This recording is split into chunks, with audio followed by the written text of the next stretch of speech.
In life, you don't get punished, you just get feedback.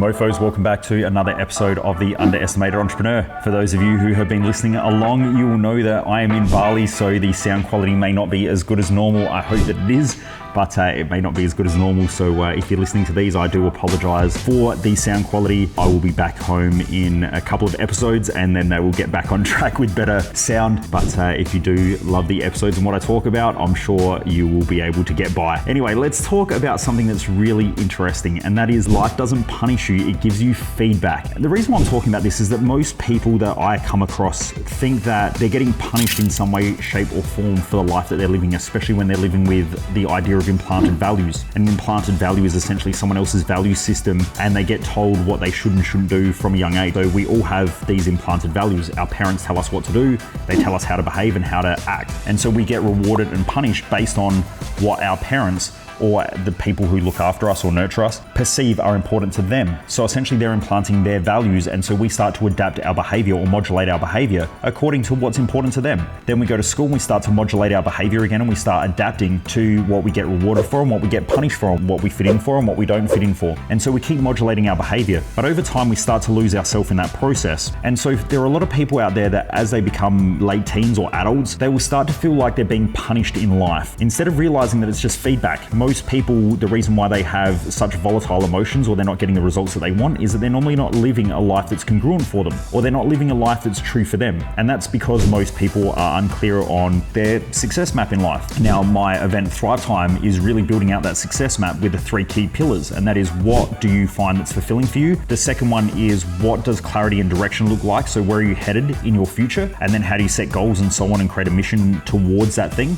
And then finally, how do you create a performance psychology where you can keep pushing through and achieving great things with consistent drive and enthusiasm and inspiration and all those sort of things that will keep you on track instead of having these huge peaks and huge troughs. So they're the 3 key pillars of the success map of Thrive Time. Now, most people don't have a success map in life. They just keep trialing and erroring and doing what everybody else tells them to do, or, they go to make decisions. And most of you who are listening to this will go to make a decision, and someone else's voice or someone else's picture might pop up into your head. Like, it might be your parents, so it might be your mum, it might be your dad. Then you start thinking, shit, what's mum gonna think? Or what's dad gonna think? Or what are my family gonna think? Or what are my friends gonna think? Or that kid at school who bullied me? Or, what are they gonna think if I fuck up or I get things wrong? And so you start to modulate and adapt your behavior and what you really want in life based on those implanted values of others. So then life becomes more chaotic. It can be more stressful. You'll start creating things like self-sabotage patterns. You'll start to procrastinate more. You start getting more mental and emotional volatilities. And all of these things are linked to implanted values. This is why I spend so much time going into this stuff at our Thrive Time event. So then what happens is most people in our society create this victim mentality. And the victim mentality is that they're getting punished, that life sucks, that life's challenging, that life shouldn't be this way, that business shouldn't be like that, their health shouldn't be like that.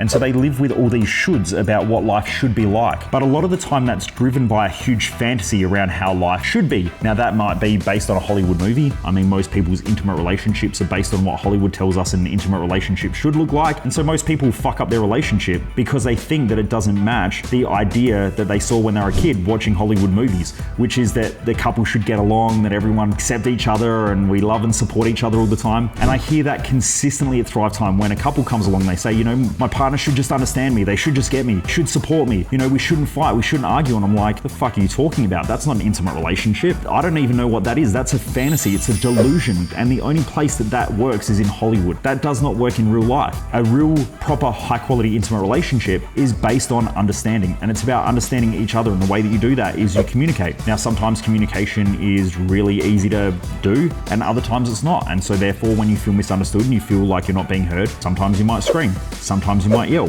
sometimes you might argue. These are all forms of communication. They're a lower quality form of communication, but they still get the job done. A lot of people are driven by these fantasies about the way that things should be. A lot of business owners will come to like our Business Growth Odyssey, which is a 12-month program that we have for business owners. And a lot of them will first of all come in and they'll say, my business isn't where I want it to be. Staff should just act this way. We should have processes and systems and everything should be working this way.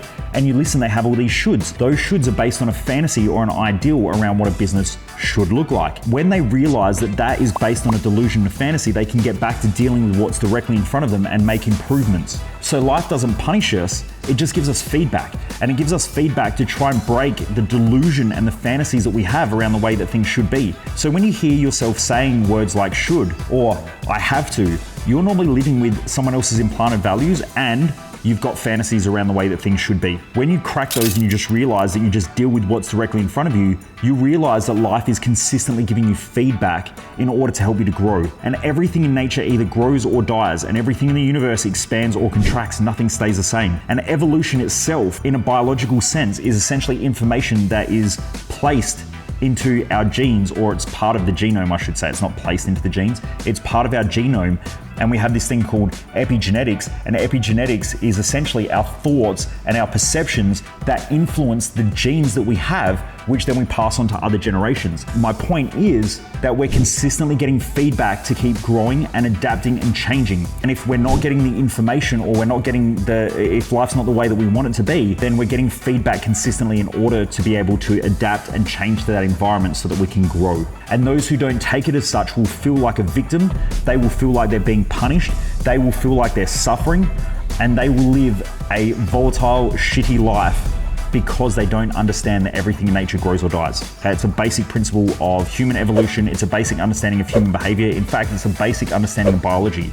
The information has to grow, and the way that we grow the information that we have within ourselves is through our own perceptions. And if we perceive that life is suffering and that life is challenging and that life sucks, it's probably because there's a part of our life that we perceive doesn't match a fantasy or a delusion that we have, and we'll feel like we're being punished and that we're suffering. Whereas when you realize that you're just getting feedback, and should you adapt to that feedback and should you change based on that feedback, you'll be able to grow a lot faster, you'll be able to get better results, and you'll be able to enjoy life a hell of a lot more. This is why I have our Thrive Time event, because when you start to understand these things, you can adapt daily based on the feedback that you're getting, and you'll be able to accelerate your results and really excel in life. And if you don't understand these things, then there are a lot of people out there who will suffer because of it and will feel like they're being punished. But that's not the case. Okay? And we just have to grow. We just have to adapt. We just have to change based on the circumstances that are placed in front of us based on each day. Anyway, I hope this is something to think about, Driven Mofos, because I do see there are a lot of people out there who will complain on social media that there's all these problems and that life sucks and that they're suffering and all of those types of things. But maybe that's just feedback that they're not taking on board. And so they keep trying the same thing over and over again, just in different forms or different ways, when really they're doing the same thing over and over and over again, expecting a different result and a different outcome. And so because of that, it leads to suffering, because maybe it leads to high levels of stress, high levels of frustration, all these emotional volatilities. Okay? This is what I've seen working with tens of thousands of people. Should you be more self-aware, you'll be able to adapt a lot faster. And should you know the feedback that is directly in front of you and understand how to analyze it, you'll get way faster results. Anyway, Driven Mofos, I hope this helps. Have a great day, and I look forward to seeing you back here once again on another episode of The Underestimated Entrepreneur. Take care, everybody.